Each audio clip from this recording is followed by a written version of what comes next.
Welcome back to FPLTwins.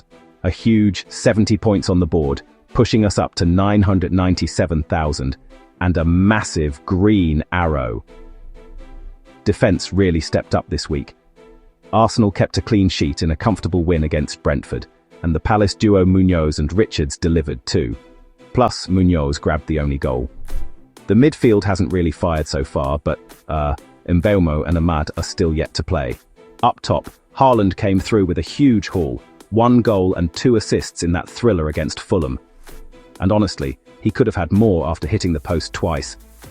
The pain of the week has to be Van Hecke's brace, sitting on our bench. With 4 transfers available, let's turn our attention to the moves for Game Week 15.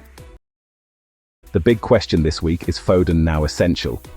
2 double-digit hauls in back-to-back matches, 4 goals in his last 2, no one has scored more. He comes in for the disappointing Semenyo, and with City facing Sunderland and West Ham in the next 3, Foden is absolutely the one to target.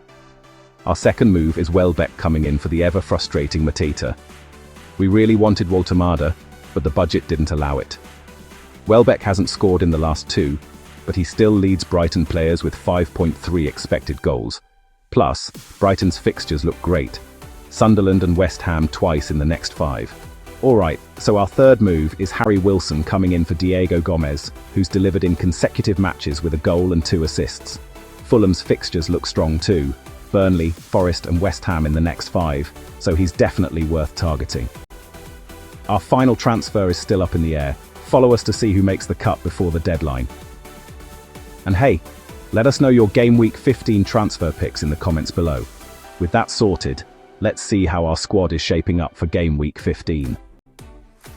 Between the sticks, it's Raya again, who finally delivered a clean sheet after 3 tough games. He faces a Villa side in form, but Arsenal's away defence has been rock solid, conceding just 5 goals. In defence, it's Jurriën Timber. He was unlucky to miss out due to fixture congestion, but he still ranks second only to Daniel Munoz with 3.6 expected goal involvements among defenders. Next is Daniel Munoz. After a huge haul this week, he faces a tough challenge against a strong Fulham at home, but he still tops all defenders with 3.8 expected goal involvements. Also in defence, Virgil van Dijk takes on Leeds away, fresh off their heroic win against Chelsea. We're not expecting big returns from Van Dijk, maybe just some DEFCON points.